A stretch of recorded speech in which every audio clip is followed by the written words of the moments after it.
Nego-menego dalam urusan perniagaan tu normal. Tapi yang tak normal, dia bukan nego. Dia paksa. Ada satu brother ni, kes dia, kita dah open price 143 untuk body ni. Kita buka 143 untuk body ni. Tapi masalahnya adalah dia WhatsApp, "Bang, 120 on the road boleh?" Jam kepala. Macam mana nak layan? Bukan kita tak nak layan, tapi kita tak tahu macam mana nak cakap. Saya nak cakap, kita sebenarnya commission pun tak sampai macam tu bang. Kita punya commission baru 500-600. Macam mana nak cakap Susah lah. Jom, let's go. Kita tunjuk dulu kelebihan kita ni. Bukan ni. Yang ni dia. Okey, ini adalah Suzuki Jimmy Sera tahun 2021. Yang ni unit Recon 2021 dengan grade 4.5 tak silap. Mileage dia dalam 50 lebih ke 60 ribu. Tapi tak nak cerita yang tu lah. Kita nak cerita dia punya keseluruhan body dia lah. So yang ni dia dah pakai body kit daripada pattern AMG. So kita boleh nampak dekat sini dia punya rupa paras dia nampak macam AMG tapi variant mini punya. Mini AMG. Bukan adik ke bukan apa, ni mini lah.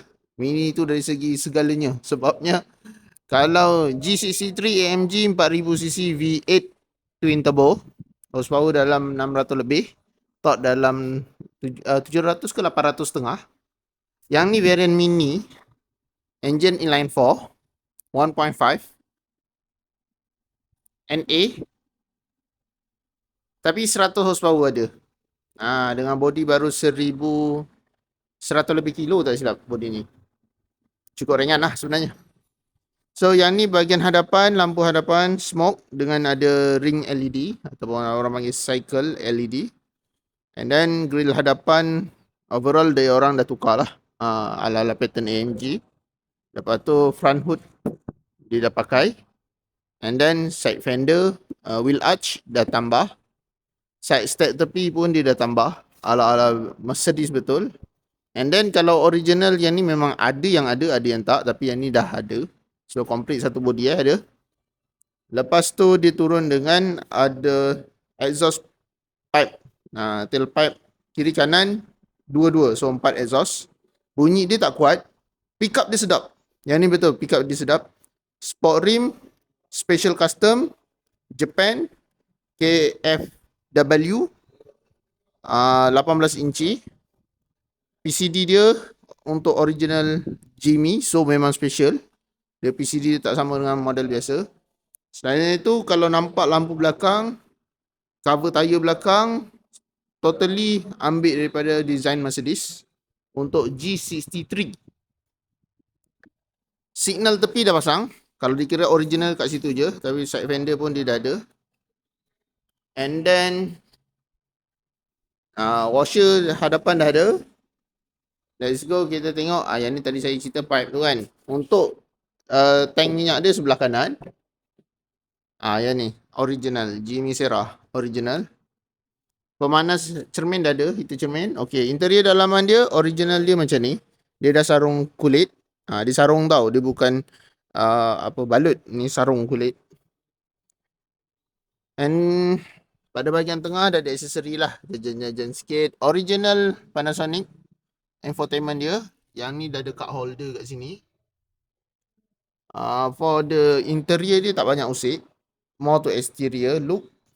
And paling utama model ni sebabkan yang ni Recon JDM.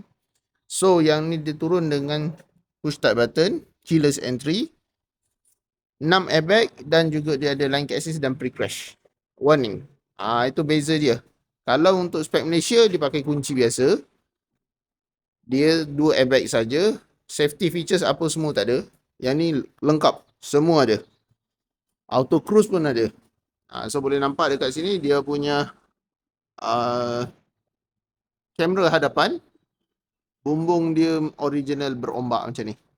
So kalau ditanya dari segi kos modifikasi dia, untuk model ni siap dengan sport rim, siap dengan tayar, siap dengan exhaust piping, body kit, almost 30,000. Dekat-dekat 30,000 ataupun 30,000 lebih. So kalau kita nak jual dengan harga yang abang tu minta, macam mana? Pening kepala saya nak cerita. Tapi kalau betul-betul berminat, kita buka harga 143, boleh nego sikit-sikit, manis-manis sikit, confirm boleh jadi, kita bagi cun. Confirm jadi.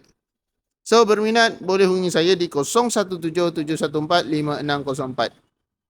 Cari Recon, cari Nabil. Ingat Recon dengan Nabil. So berminat, Roger cepat-cepat. Pastikan grade original, mileage original, dan duty dibayar penuh. So kita punya duty memang bayar penuh. Okay, bye-bye.